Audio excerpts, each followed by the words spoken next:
वंदे मातरम दोस्तों, कैसे आप सभी। उम्मीद करता हूं कि आप सभी बहुत अच्छे होंगे, अपनी तैयारी और अपनी पढ़ाई दोनों ही अच्छे से कर रहे होंगे। मेरा नाम है जय और मैं स्वागत करता हूं आप सभी लोगों का ब्राइट पब्लिकेशन के यूट्यूब चैनल पे। आज हम इस वीडियो में हल लिखेंगे अभ्यास 7.3 के एक एक प्रश्न का। पहला प्रश्न है, थायरोक्सिन हार्मोन के संश्लेषण में किसका होना आवश्यक है। दोस्तों देखो, आयोडीन का होना बहुत जरूरी है। थायराइड ग्रंथि के द्वारा दोस्तों यह हार्मोन निकलता है और यह जो हार्मोन है ये बहुत जरूरी है। ठीक है। और तो इसलिए आयोडीन, अब क्या है, ये यदि कमी हो जाए मतलब आयोडीन की कमी होगी, और आयोडीन की कमी होगी मतलब घेंघा रोग होगा, ग्वाइटर हो जाएगा, गला सूज जाता है। इसलिए उत्तर आपका बी हो जाएगा। दूसरा देखो, घेंघा रोग पनपता है आयोडीन की कमी से, अभी जस्ट बताया था, सी होगा। तीसरा, किससे बचने के लिए आयोडीन युक्त नमक का प्रयोग की सलाह दी जाती है। तो दोस्तों वो है घेंघा। अंग्रेजी में क्या कहते हैं इसको, ग्वाइटर। ग्वाइटर रोग को दोस्तों कहते हैं। उत्तर आपका बी हो जाएगा। अगला प्रश्न को, मनुष्य में कपाल तंत्रिकाओं की संख्या क्या होती है। तो दोस्तों कपाल तंत्रिकाएं जो हमारे ऐसी अंग से जुड़ा है, ऐसी तंत्रिका तंत्र जो हमारे शरीर के अंग मतलब दिमाग वाला जो है ना, कपाल वाला एरिया, उसके अंगों से जुड़ा हुआ, वो कितनी जोड़ी है, 12 जोड़ी है। ये उत्तर ए हो जाएगा। अगला, मस्तिष्क का कौन सा भाग में गंध पहचानने का केंद्र होता है। तो ये पहला मध्य मस्तिष्क, दूसरा है अग्र मस्तिष्क, तीसरा है आपका, तीसरा है पश्च मस्तिष्क की, डी है इनमें से कोई भी नहीं। तो दोस्तों इसमें होगा अग्र मस्तिष्क, बी होगा। ये गंध को पहचानने में दोस्तों सहायक होता है। छठा देखो, एक मिनट, हाँ, छठा देखो, किशोर अवस्था में होने वाले शारीरिक परिवर्तन का कारण क्या है। भैया वो भी हार्मोन है, हार्मोन है उसका भी। तो कौन सा है दोस्तों, ये टेस्टोस्टेरोन लड़कों में और एस्ट्रोजेन लड़कियों में। ये मेल का है दोस्तों, ये मेल का है, मर्दाना हार्मोन है। और ये वाला क्या है, फीमेल हार्मोन है।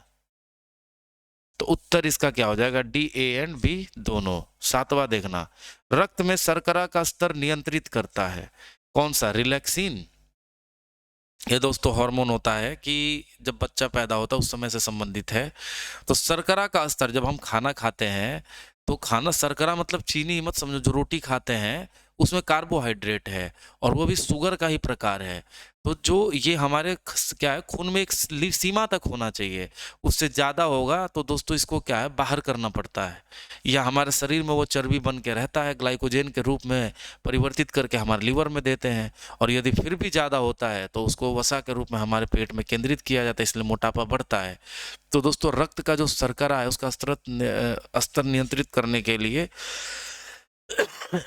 इंसुलिन है। उत्तर आपका डी हो जाएगा। इंसुलिन किससे होता है दोस्तों, बीटा कोशिका होता है अग्नाशय पैनक्रियाज का, उससे रिलीज होता है।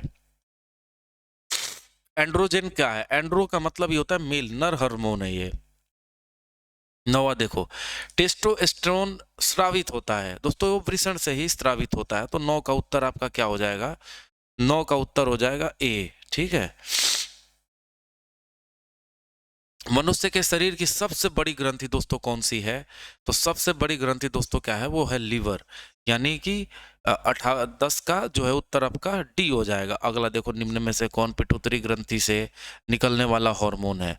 तो दोस्तों वृद्धि हार्मोन जो है ना, वो उसी से निकलने वाला हार्मोन है। तो 11 का उत्तर आपका ए हो जाएगा। 12, किसे रासायनिक दूत, ये थायराइड ग्रंथि के द्वारा दोस्तों निकलता है, या बीटा कोशिका निकलता है अग्नाशय के द्वारा। ठीक है। तो ये तो किसे रासायनिक दूत कहा जाता है। तो दोस्तों रासायनिक दूत किसको कहते हैं हम, हार्मोन को कहते हैं। ठीक है। तो 12 का उत्तर सी हो गया। 13 देखो, 13 नंबर, कौन अंतःस्रावी तथा बाह्य ग्रंथि एक जैसा कार्य नहीं करता है। तो दोस्तों इसका जो उत्तर हो जाएगा, ये उत्तर हो जाएगा पीयूष ग्रंथि, बी हो जाएगा। ठीक है। एक, अब देखो, यह है थायराइड ग्रंथि से कौन सा हार्मोन निकलता है। थायराइड ग्रंथि से दोस्तों हमारा वृद्धि हार्मोन नहीं निकलता है, थायरोक्सिन हार्मोन निकलता है। यदि ये न निकले तो ग्वाइटर रोग हो जाएगा। समझ गए, उत्तर बी हो जाएगा। और यदि बहुत ज्यादा ये, इनमें से कौन सा अंतःस्रावी ग्रंथि नहीं है। ठीक है। इसी की कमी जब होती है तो दोस्तों हम कहते हैं कि नमक खाया करो।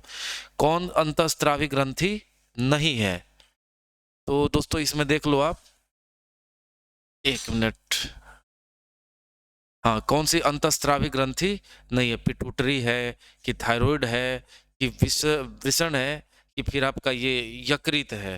तो दोस्तों इसमें उत्तर हो जाएगा आपका यकृत, उत्तर हो जाएगा डी। अगला देखो प्रश्न, अवटु ग्रंथि थायराइड, ठीक है, का थायरोक्सिन हार्मोन बनाने के लिए क्या आवश्यक है?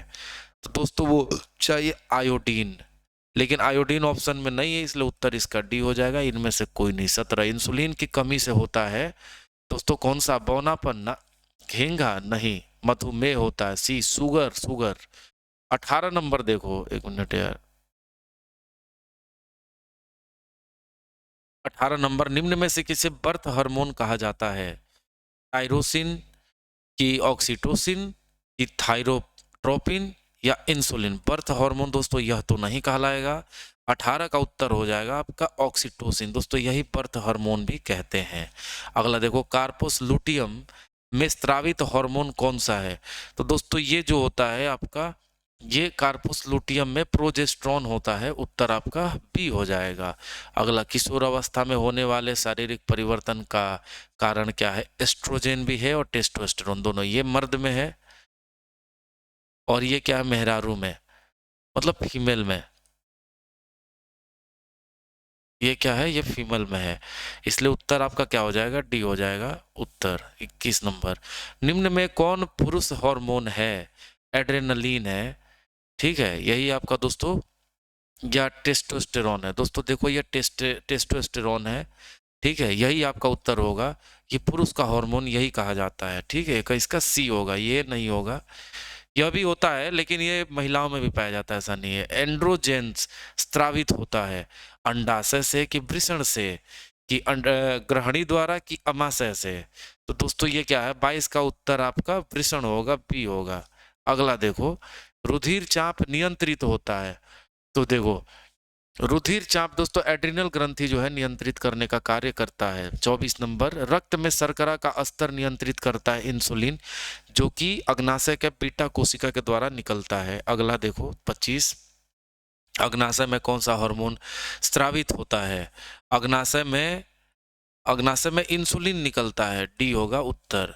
सब 26 नंबर देखो, 26 नंबर में किशोर अवस्था में होने वाले शारीरिक परिवर्तन का कारण टेस्टोस्टेरोन है या थायरोक्सिन है?